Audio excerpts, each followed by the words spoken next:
Hello and welcome to Future Building. I'm Matthew Aitchison and I'm Professor at Monash University and CEO of Building 4.0 CRC, a cooperative R&D hub for the building industry. In this podcast, we take a broad look at buildings and building in contemporary society and what's coming down the pipeline in the future. In upcoming episodes, we'll talk with invited guests and experts in the field where we'll cover news and trends along with research and developments in the industry. Many people see it as inevitable that the future of building will be dominated by a more industrialized approach. But what do we mean by industrialized building, and how would it be different from traditional building? At a very simple level, it means building will look more like manufacturing and less like traditional construction. But as we will hear today, it goes much further than this. So what are all the characteristics of industrialized building? Has anyone done it well? And if so, what could we learn from them? Well, today we're fortunate to be able to answer all of these questions and more with our guest, Professor Jerke Lessing. Besides being one of the most influential theorists of industrialized building, Jerke is highly unusual in that he has also put his theory into practice, namely with his work as research director for Boklok, one of the world's leading industrialized house building companies, which is a joint venture between Swedish furniture giant IKEA and one of the largest Swedish building companies, Skanska. Jerke did his PhD at Lund University in Sweden, resulting in the dream of every PhD student, namely to write a thesis that becomes an instant classic in the field. Apart from his important analysis and theory of industrialization and his work at Boklok, Jerke is also Adjunct Professor at Stanford University. At Stanford, he teaches industrialized construction, and he's also the co-founder of the annual Industrialized Construction Forum. A couple of highlights for me from this interview were really found in the amazing efficiency of Boklok, around 50% faster than traditional processes. So for those of you who are wondering what some of the advantages of a more industrialized approach to house building may be, you can find it in that answer alone. Jerke also has some really good recommendations for what companies starting out could learn from Boklok. And finally, Jerke talks about the importance of research industry collaboration in Sweden's outstanding progress in the field of industrialized building. I hope you enjoy our interview. I spoke with Jerke at his home office in March 2023, located halfway between Malmö and Helsingborg on Sweden's southern coast. Jerke, welcome to the show. Thanks a lot, Matthew. I'm super excited to be here. Wonderful.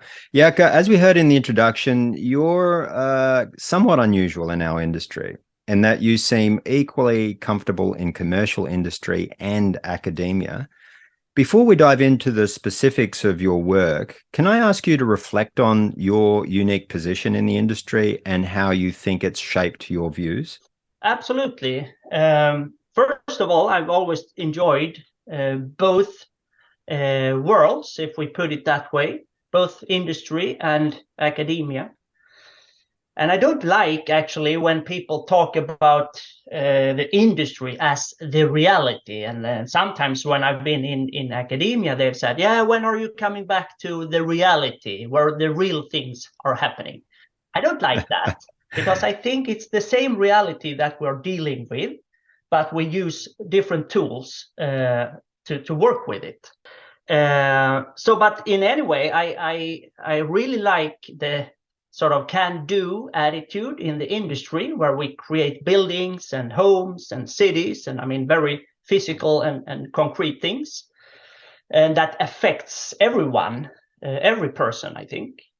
But I also like the freedom to think and reflect and describe and analyze and so on, all that what we do in academia.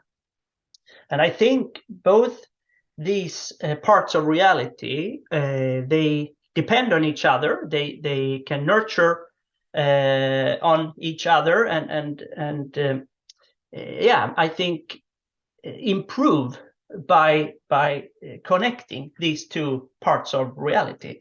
And maybe that's been one of my roles to go between these and bring ideas and so on back and forth to to push the boundary a little forward, and that's been very rewarding for me. And I hope that I have brought knowledge from the two parts of reality back and forth. And I intend to keep going back and forth, because I think that's interesting, and I think it's important too.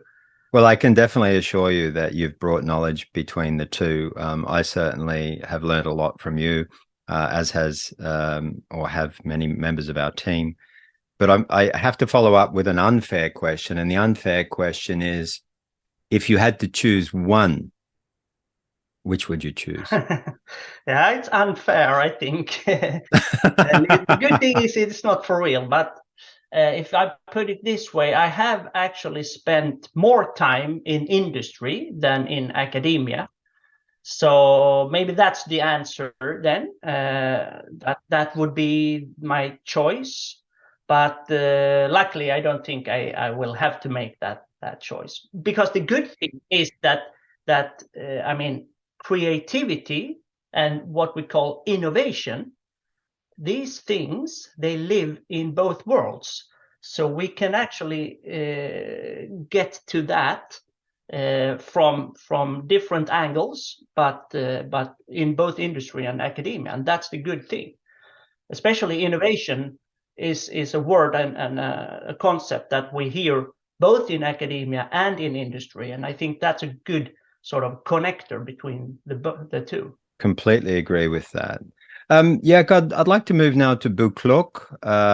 Forgive me if I'm not pronouncing that correctly. And your role as Director of Research and Development there.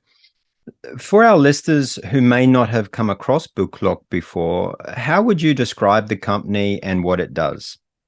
Yeah, so Boklok is a concept and also a company developed by IKEA and Skanska together. IKEA, the furniture company, and Skanska, the construction company. And Boklok, we are offering sustainable homes to the many people. Many people means the large customer group in society, especially those with slightly thinner wallets, so to say. Yes. And Boklok's enablers to achieve this has been to first work with a thorough customer knowledge and to translate that into a very strict product orientation. We see our buildings and homes as products, and then we produce this in factory production. So we use industrialized construction methods, both for product and for production, to enable this and produce and build our high quality homes. So that's what we do. Great. And now, look, I was feigning ignorance somewhat, because I've had the pleasure of visiting your company a couple of times in Sweden.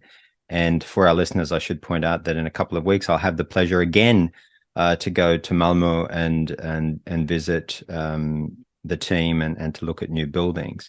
Super happy about that. Yeah, I just want to mention also that we are not anymore a startup. Boklok was founded in 1996, and since then, of course, there's been a lot of water under the bridges. But we have built during this time around 15,000 homes, and mainly in Sweden, but also in Finland, Norway, and recently started also in the UK. So just want to mention that we have covered some ground with the concept in that sense. Quite a bit of ground, yeah. So look, turning now to some of your academic engagements, just to give our audience a bit of an overview of your versatility. You did your PhD at Lund University, and you published in that process some seminal works that we'll come back to in just a minute. Is this what led you to Stanford initially? And can you tell us a little more about what you do at Stanford? Yes, it's correct. It was actually my framework for industrialized construction that led me to Stanford University. I was invited in 2013 to do research and to teach students about industrialized construction, because at that time, industrialized construction was not very present at Stanford. And the professor, Martin Fisher, we had met a couple of times, and he invited me to come, and he said, can you please give some lectures about industrialized construction, because I think our students will be very interested in that. And I think he was very right, because the course that I gave became very popular. And a group of students that took the course the first year, the year after, they went knocking on the professor's door and demanded, so to say, that I should be invited back the year, the year after 2014, and I was, and I'm now celebrating 10 years at Stanford, so I've been back every year since then. I have had the role as Adjunct Professor since 6 years, and my main role is to teach this course called Industrialized Construction, but also to organize a conference that we do every year that we call Industrialized Construction Forum, which is an industry academia conference that we do in February every year since 2014 too. And you were there, Matthew, last time as a keynote speaker. We were super happy about that. Thank you, Jack. It was absolutely my pleasure to go, and for our audience, I can wholly recommend that conference. I think it's one of the top 3 conferences in the world for sure. And I would strongly advise, if you're interested in this area, you should definitely get there in February. Yeah, I think that makes a really nice segue to the next section of our interview. And that is to do somewhat of a deeper dive into your work, both at Boklok and in your academia, in your theory, and in your analysis. Stepping back a little, when I think of your work, I think of the theory of the industrialization of building. And what I was hoping you might do, perhaps in the same way you do for those students at Stanford, is break down what you think industrialized construction is. And I should point out here, before you get going, that I have tended on this podcast and elsewhere to refer to it as industrialized building. I'm not sure if you see a difference between those two terms, but don't be distracted if I sometimes inadvertently blurt out industrialized building instead of your preferred industrialized construction. So back to the question, how would you describe industrialized construction and what it is? I think maybe we'll have to do with the short version here because the Stanford course is 10 weeks. So I think we don't have that time maybe in the interview. But the short version is that I think it's about creating building systems or platforms or products, whatever term you'd like to use, to create that together with a production system that is suitable to produce what you have decided to build, what you have designed, that is. And you use your product together with your production system. You use that to create buildings in a continuous process. So you move away from the sort of traditional project-oriented view, and you end up in a more continuous process where you repeat the solutions in your product or building system or platform, whatever you choose to term it, and then you produce that on a repetitive basis. Doesn't mean that you have to build identical buildings, of course, but you use the same content, you use the same methods, you use the same processes, and in that way we create high quality buildings, but in a continuous process. The slightly longer story is maybe that industrialized construction or industrialized building is built up by, as I think we'll maybe discuss slightly further, but it's built up by 9 areas, sub-areas, 8 plus 1. And these need to be integrated to strengthen each other. And none of these are anything new. It's about logistics, it's about digitalization, it's about prefabrication, it's about long-term relations, and so on. Nothing new, but the thing is here that we need to really decide on how to work with this, get them to work together, integrate, and that's how we create this continuous process of product and production. This, I think, if we see these 8+1 parts as ingredients, they can then be used in a variety of, if we put it that way, recipes.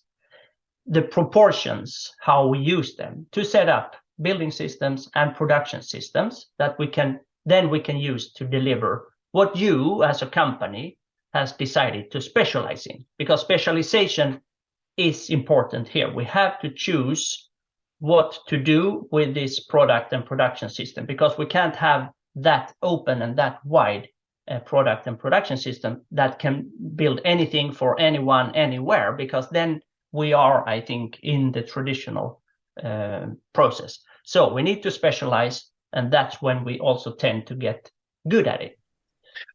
Just a question for some of the listeners. So a lot of people that I have met that perhaps haven't read as much as the theory as you and I have would say, oh, isn't industrialized construction prefabrication or offsite building or any of the other sort of synonyms? What would you say to those people, Jerker, to describe the difference between what you're talking about and, say, prefab or offsite? Yeah, I think it's very common to see the connections there. And there is, of course, a connection, because prefabrication is a very interesting and a very powerful way of building. But I think, I mean, if we go back to why we need to industrialize, it's because we need to tackle some of the challenges that we face in construction: productivity, cost increase, sustainability, time, and so on.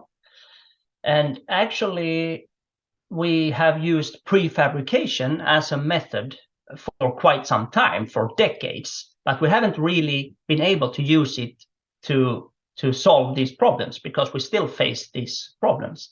So my understanding and analysis of that is that we need to expand from only the production method. So we need to have a bigger view, and that's where I think the industrial mindset comes into play. So that's why we call it industrialized construction, because it's more parts that are needed to work together on a continuous basis. So we do the decision on what part of the market or what type of products that we are building, for whom, in what way. We have the relations with our suppliers and customers on a long-term basis, and so on. And in that way, we create a little ecosystem that is there for the long run. So I think one of the biggest differences is that with a sort of strict industrial mindset, we work more on a continuous basis, and we have moved away from this sort of strict project focus, project orientation. And that's where I think we see most applications of prefabrication still. We prefabricate some building parts for the unique project, and that's good, of course, but it doesn't really solve all the problems that we are facing in our industry. So maybe that sheds some light on sort of the difference. Yeah, it really does, and I think one of the things that we should get into the show notes is the 8+1 that you were alluding to there, which I will dive a little deeper into now, with your permission. If we look at your academic work, I know that in 2006 you published your licentiate thesis, which is a concept we don't have in Australia, but I understand that it's the kind of PhD dissertation that you released before you release your final one. And that was called Industrialized House Building Concept and Processes. And then in 2015, you published your final thesis, which I'm not sure what the correct word is for that in Swedish, but and that was called Industrialized House Building Conceptual Orientation and Strategic Perspectives. Now, in reviewing those works again, I'd read them several years ago, but in reviewing them again for this interview, I noticed that your sort of 8 characteristics for industrialized house building, with the +1, which is the continuous improvement, that was already present in your 2006 work. And so my question comes back to what changed for you in your study of the material between 2006 and 2015? Yeah, the timeline is absolutely correct. What happened between 2006 and 15 for me, a lot of things, but in let's not go into detail in that. But what I mainly did was that I went sort of back to industry. I worked as a consultant and project leader of different innovation projects. So I got to work with the framework in practice, so to say, and really got to work with all the different parts of that. And what happened was that the framework proved to stand the test, so to say, of many different industrialized construction implementations. So I was involved in some of them, but I also got to see and study on a distance, at least, a lot of different implementations.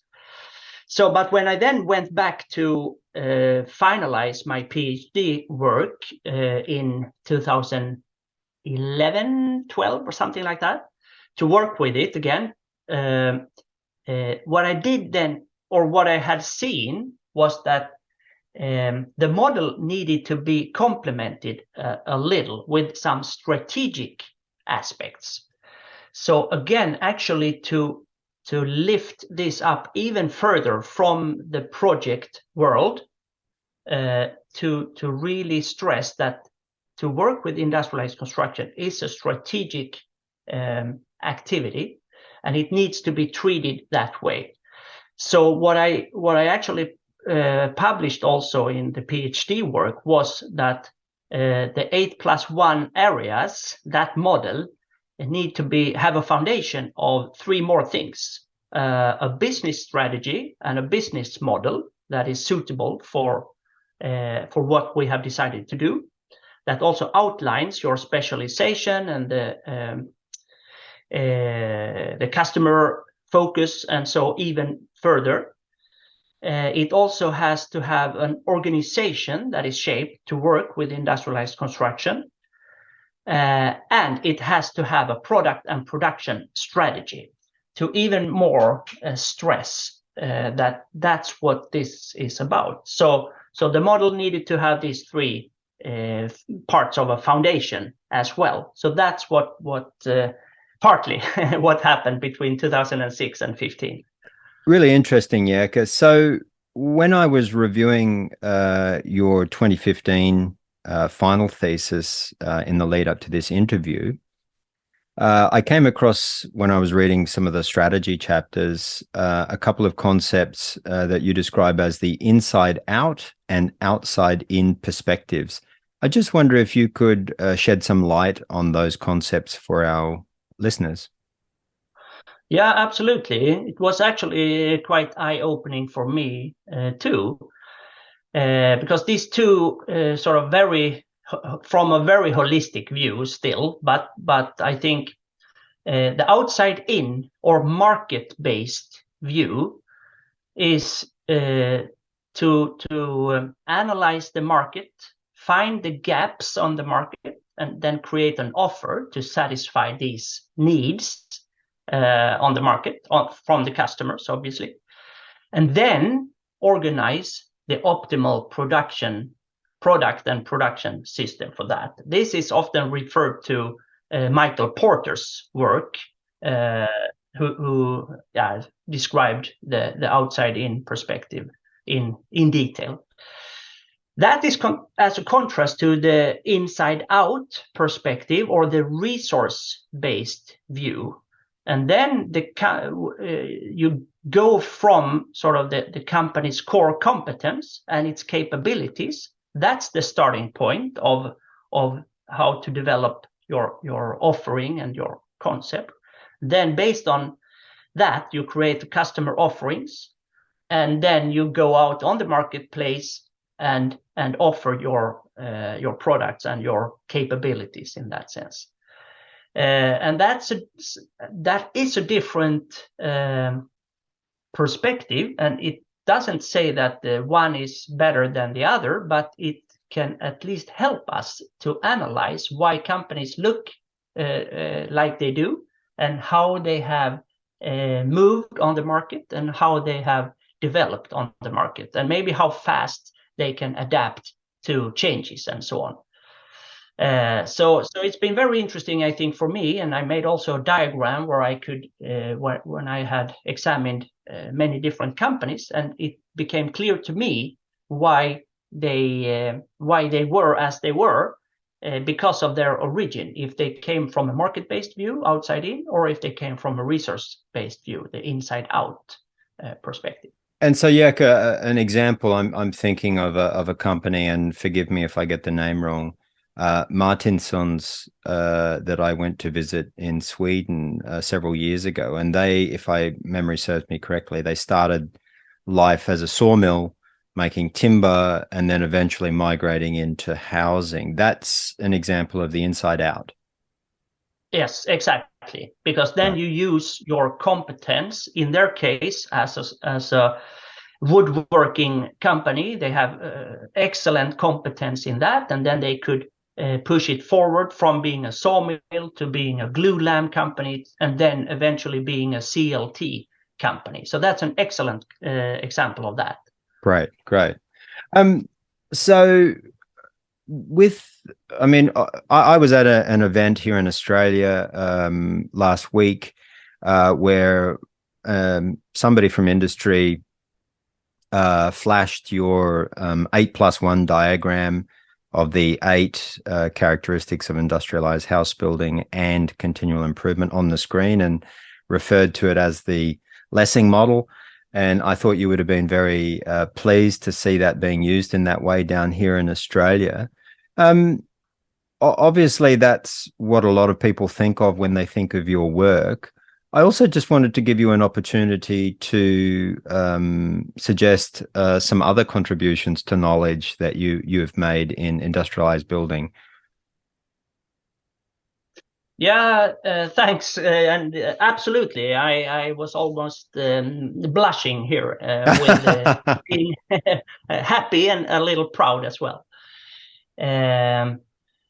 Well, I think one of my contributions have been the sort of the straightforward description of industrialized construction, what it is, and also that is possible to use on a very holistic level to describe what this is at all, so to say.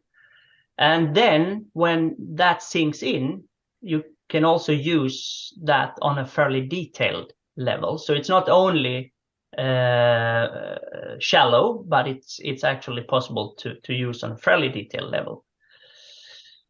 And I think also that I have described industrialized construction from a strategic perspective and not only a technical or production related perspective. I think that's been a contribution as well, because I think then many more have been able to grasp it and to see how it fits in on an industry level, and not only on a project or building level. Because we can, back in history, we have many books and reports and much work that has been done on different building systems and in how to solve difficult technical challenges in a smart way by creating systems and so on. That's great, but I think the strategic aspect, I think, is maybe one of my contributions as well, to to put it in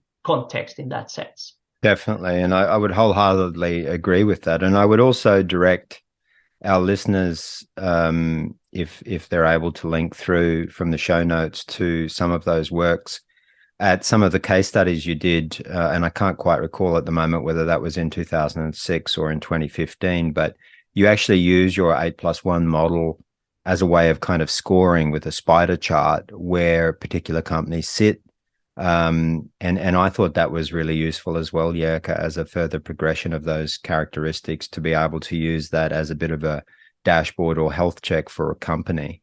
Exactly, and that's actually also what I was thinking when saying that yes, the framework on a first glance it's on the holistic level, but the radar chart ranging from a level 0 to a level 4 in each of these 8 areas, then it deepens and it goes more into detail, and you can start to see that there's not one way to do industrialized construction. There are almost infinite ways to do it, because it has to be completely adapted to exactly what you as a company have decided to do.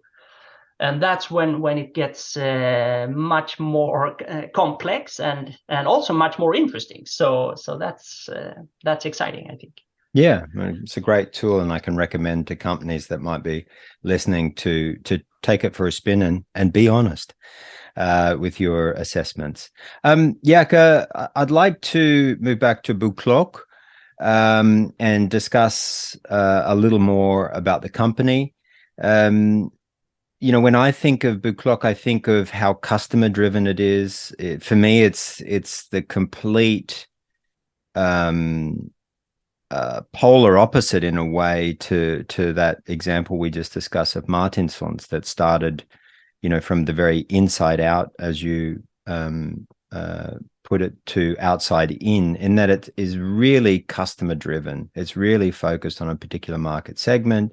It has a really, really clear balance between who that customer is, what that product is, and then what the production system is. And of course, it's a joint venture between IKEA and Skanska, as you spelled out in the beginning. There's some of the highlights that I would pull out, but I'd be really keen to hear, in your view, why you think it's been so successful, and what is that, to use your term again, recipe for success? Thanks.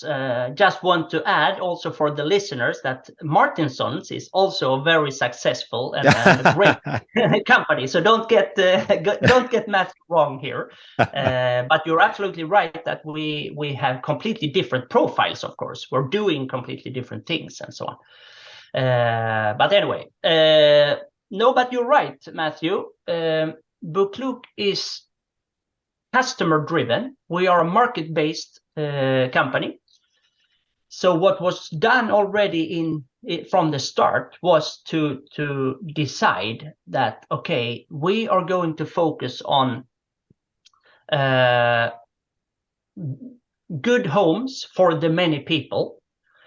And then, okay, the many people, that's a big group. Okay, so let's zero in on a little slightly more narrow customer group. They did that. They did their homework and really got to understand and know the customer and what they could pay and their priorities and how the families were sort of set up. In terms of how many are going to live in the homes, where do they want to live, how do they want to live, and so on and so on and so on. And that was the start. And then that was translated into the first products. And we do this actually the same way still, but of course not from a blank paper. But so the customer insights were translated into a product in terms of design. And then the production system was set up to produce those products. And that has been one part of the recipe for success: optimization. So we set up our production system only to produce our products. We didn't have to have the flexibility to build whatever other clients asked us to do. So we decided only to build for ourselves. So that's one thing. And then I think also part of the success is that we have had the courage and opportunity to stick to our narrow niche, to really specialize and to optimize our product, our production, as I said, but also all other processes that are optimized and set up only for doing what we do and nothing else. So the specialization part is very, very obvious. And then adding, of course, a nice company culture and great people and all that has helped, of course. But it also comes natural when you have a specialization, when you have a goal and you have a very clear role and a mission on the market, then it's also easier to find the right people and to get a really strong company culture.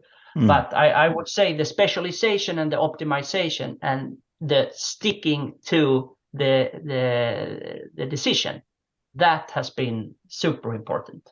And yeah, I'm just interested in, having followed several companies through their journey. I think listening to you talk about specialization carries a particular significance, because building takes a long time. Industrialized construction companies take a long time to develop. You said you're no longer a startup, given that you were founded in 1996. Exactly. A tech company is probably not a startup after 10 years. I think it's still probably technically okay to be a startup if you're 20 years old in the construction industry. So I think I just want to go to that specialization issue, because there must have been moments on the journey where the pressures were enormous to diversify and to create 7 different product lines and do the things that certain companies do, or some of the challenges that new businesses find in trying to find that market. How has Boklok dealt with that issue to be, I guess, consistently drawn or distracted off target?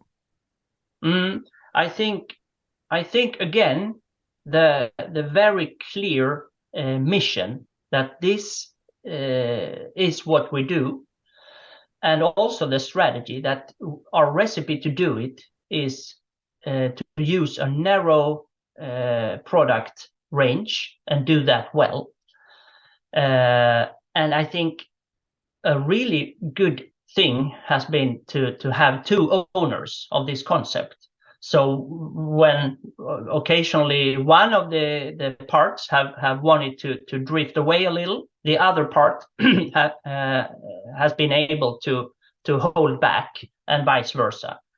So I think that has been very beneficial, to have 2 really strong owners of this concept to keep the company on track, so to say. And then also in terms of the organizational setup, is that Boklok is organized with one holding company called Boklok AB. And that's the company who owns the right to the brand and the concept. And that's from there, sort of the policy is stated. And if we, as the executor company of this, if we don't do it like what is stated in the policy, well, then it's not actually seen as Boklok, and then it's a different story. So it's been very important to also stick to the concept of Boklok that is stated in the policy, so to say. So that's been successful as well. Yeah, that's an interesting concept. It's almost like a constitution of the company that keeps everyone focused on that kind of North Star.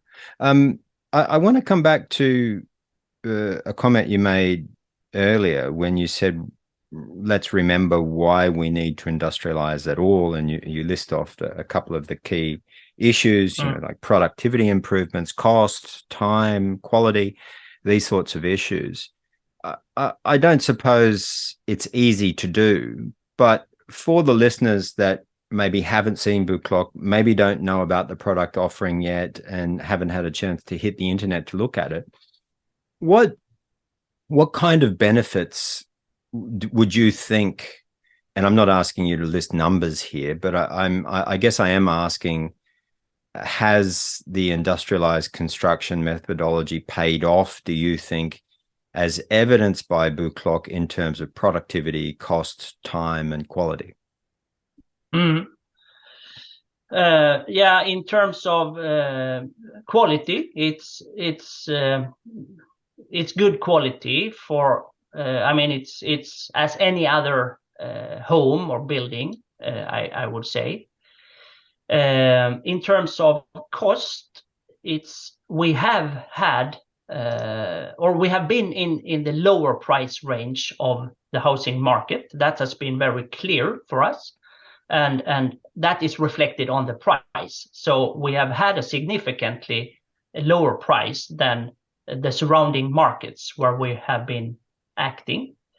In terms of time, we have I mean, this is maybe the most evident use of industrialized construction methods, because it's really, really fast. So it's definitely at least half the time, or even shorter when we compare to traditional construction.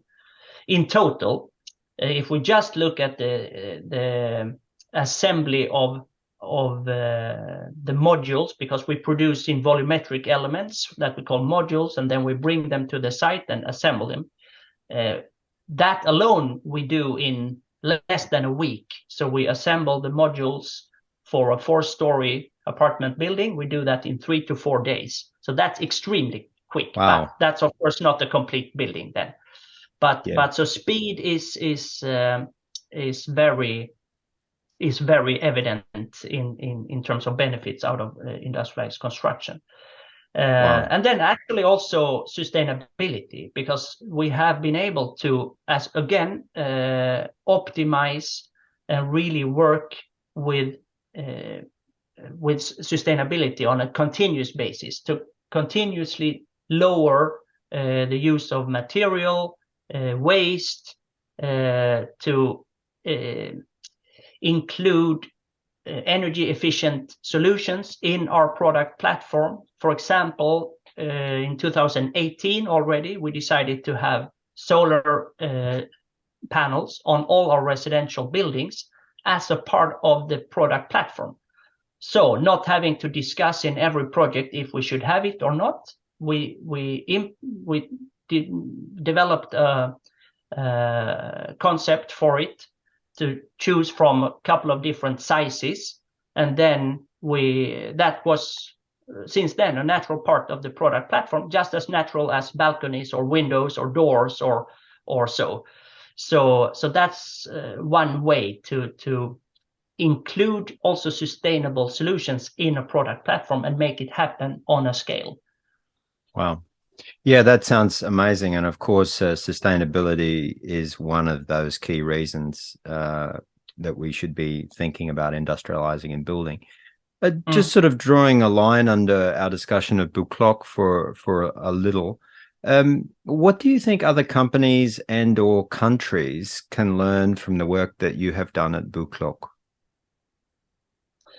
Well, if you want to do something similar, I think it is really powerful to start with the customer understanding and dare to select your customer segment to focus on, and then use that as input for your product development to sort of translate that into a product or a concept or so.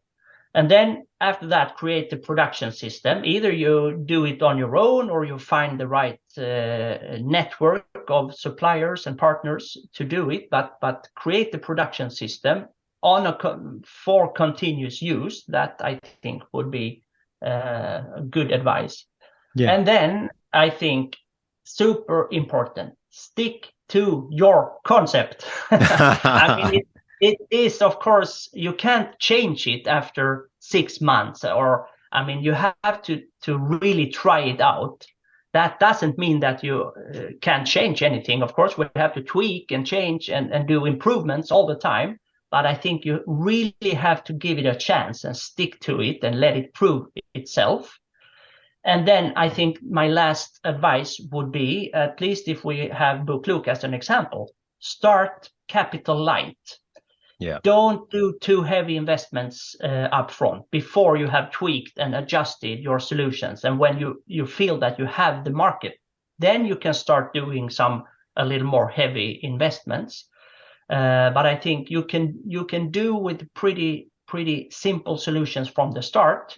Try it out, and then make investments when you feel that it's solid. So those would be my advice. That's fantastic advice, Jerker, and I can see the millions of dollars of savings that different companies around the world are making as they sit here and listen to this podcast. I hope so. Excellent advice. I hope so, because it's well needed all around the planet. So there's a lot of room for creativity here. Yeah, I agree, and I also think, on a serious note, we need more housing, we need more buildings, we need ways that we can do that more efficiently, more effectively. And here we have, in the shape of a company that you're research director of, one that's shown a way to do that really, really effectively. And so I do think there is a serious element to those recommendations, which is to say there is a best practice out there. And for those people that are really interested, then by all means, dig a little deeper into Boklok and the work that Jerker has done. Jerker, for those people that perhaps don't know as much about Sweden as certainly as you, and maybe to a lesser degree me, the most recent figure I saw was that around 80% of the market of detached housing in Sweden is made up of prefabricated, modular, industrialized building approaches, right? Which is, if that figure is correct for a largish developed country or a medium-sized developed country, that's the highest figure in the world. And I guess my next question is to wonder if you ever reflect on your position in the world, meaning, why do you think it is that Sweden leads the world in industrialized house building? And, an additional point to that would be, why do you think the study of industrialized construction is so strong in Sweden? And I suppose another way to wrap up both of those questions is, what is it about Sweden? No, I think it has, of course, different aspects of it. But I think one is that Sweden is an innovative country. We have a long history also of timber industry development, as we talked a little about. That has led to industrial production of building elements, and eventually also the whole houses in terms of single family homes. That was sort of the start. And that part of our industry it's more than 100 years old, actually. So there's a long history and a lot of knowledge in that. We also, we see the bigger construction industry, it's also generally progressive and innovative. Also there, we have over the years tried various solutions for industrialized construction. Not least in the 1960s, 70s, we tried systems building and so on. So a lot of knowledge were gained also there. But then I think maybe the last 20, 25 years, we have had a very successful industry academia research programs that have pushed sort of the knowledge forward, and the with a lot of benefits for both parts, both industry and academia. I think that was also when the more contemporary understanding of industrialized construction was founded, and it went really hand in hand, because we saw some really interesting industry implementations, and that was reinforced with academic research and industry close research. That has been super beneficial and successful. A completely different aspect of why Sweden is leading in industrialized construction is also, again, it's a small country, but we have also many very successful manufacturing companies. I mean, we have Volvo, and we have Scania, we have Ericsson, we have ABB, we have Sandvik, and so on and so on. I think in 2 minutes we could list 25 super successful global manufacturing product-oriented companies. Correct. And that's interesting because we are a small country. We have all these companies. We have a growing interest or industrialization also in construction. And then we have this enormous pool of knowledge and competence in other industries that are fairly close to us.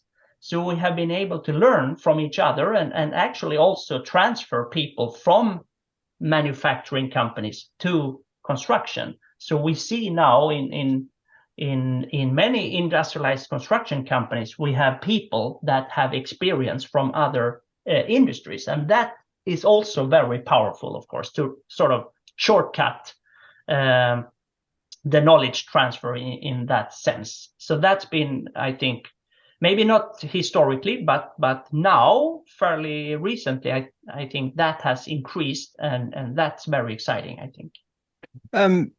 Final question about Sweden, which will give away once and for all to our listeners that I'm a complete Sweden fan. But I guess the question is, do you see any other countries on the horizon who are in track or online to achieve similar things to what Sweden has done, and perhaps even surpassed Sweden in terms of the level of industrialization in the construction industry, or the sophistication of the research and industry collaborations and all of those sorts of things? Is there a country or a place that you're aware of, maybe even a city? Yeah, I think, I mean, first of all, I think we as a country, we really need to constantly develop and innovate to stay ahead, if we put it that way. It doesn't mean that it's a competition, but we can't sit down and relax and say, okay, good, now everything is done with industrialized construction, because it's definitely not. So we need to constantly develop, and I think there's a big need for like a next step in research and development, both in industry and in academia. So that's one.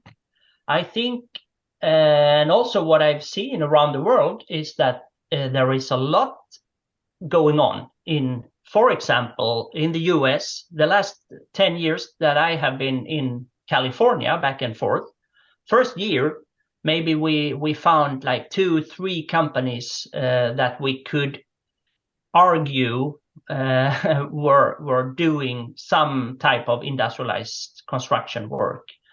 And now we can easily make a list of 25 companies. Yeah. So that's just an example that there's a lot happening in the US and in California. The same development I think we see in the UK. We see it in Germany. Fairly lately, I've seen some really interesting companies, both startups, but also very established companies that have developed and evolved over time, that now definitely really strong industrialized construction companies. We see in Hong Kong, we see in Singapore, and of course Japan has also for a long time been very mature in industrialized construction. And we see what is happening in Australia with a lot of interest and also very strong industry, academia collaboration. So I think what we see is that there is a lot going on around the world, and I think the pace of development is also really, really quick. So I hope that we are getting closer to each other, but of course, to some extent, I hope also that we are ready now in Sweden to take the next step and maybe show the way and lead the way in some aspect. Thank you, Jaka. That's really interesting view, and I think you do have a very unique perspective because of your cross-industry academia position to understand exactly what is going on out there, which I guess brings me to my final kind of wrap-up question. Based on what you're seeing going on in these different jurisdictions, Singapore, Japan, the US, and other parts of Europe like Germany, etc., and Australia, not to forget. Of course. What's your prediction for the next 5 years in our industry? Do you think it'll be more of the same, or are we in for some kind of shake-up, or dare I say disruption? Yeah, it's always hard to predict future, of course. But if we look back 5 years, for example, a lot has happened. I mean, huge investments, huge land winnings in development and so on. So I think if we turn our head around and try to look into the future, I think we will see a similar development the coming years, meaning a strong development in industrialization. We will see implementations in even more countries, I think. I think we will see it not only for residential, which is maybe the most common, but we will see it in office buildings, maybe industry buildings, like really large buildings. We have some interesting examples actually both here in Sweden, and I've seen also in California for large data centers that can definitely apply industrialized construction principles. So I think for many different types of products or buildings, we will see it. Industrialization as a movement, but we will of course also see that digitalization will play an even stronger role, and maybe sometimes be that digitalization will be the spark for innovation to a higher degree. That in industrialization, we have maybe seen digitalization as a complement and something that supports the concept. But now we can see some interesting development where digital solutions can be the spark for also industrialization. So that will be super interesting and exciting to see what will happen in the sort of interplay between digitalization and industrialization. And then I think the most important aspect is sustainability. And I think and I hope that sustainability will be the driver for industrialized construction and digitalization. I think actually it will be very difficult to tackle climate change and sustainability issues if we don't use methods that can scale. And industrialized construction and digitalization has scalability built in, and that's a really good reason to use these methods and tools and processes to not least to tackle sustainability. Fantastic, Jirka. I think that's a really great place to end our conversation just for today. This conversation is going to continue for very many years to come, Jirka, I'm sure. Yes, I really hope so too, and I'm sure we will. I want to thank you for your time today. For our listeners, as always, notes and references will be added online in the show notes. Thanks so much for listening, and thank you once again, Jirka, for joining us and sharing your insights. Thanks a lot, Matthew. It was my pleasure.